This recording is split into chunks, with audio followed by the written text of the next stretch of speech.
दूर किसी जंगल में दो सहेलियां रहती थीं। एक का नाम मुन्नी और एक का नाम चुन्नी था। उन लोगों में आपस में बहुत ज्यादा गहरी दोस्ती थी।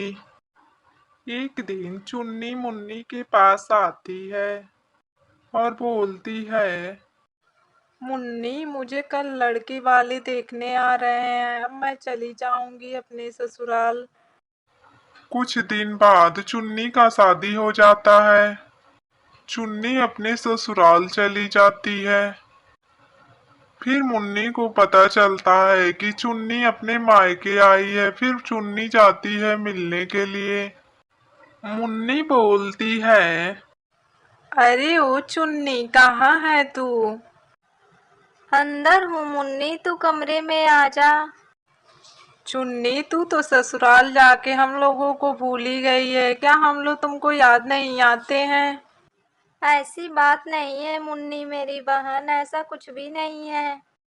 तब मुन्नी का ध्यान चुन्नी के जख्मों पे जाता है और पूछती है, चुन्नी, ये तुम्हें क्या हो गया है? इतना बड़ा जख्म कैसे बना है? मुन्नी, मेरे ससुराल वाले बड़ी जालिम है, मेरे पर हमेशा अत्याचार करते रहते हैं।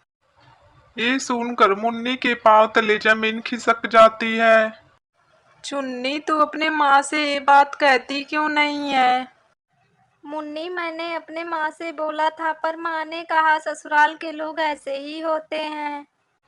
तब मुन्नी अपने घोंसले में वापस चली जाती है। वहाँ मुन्नी की माँ कहती है, बेटा, तू इतना देर कहाँ लगा देती, तेरे को देखने वाले लड़के आ रहे हैं।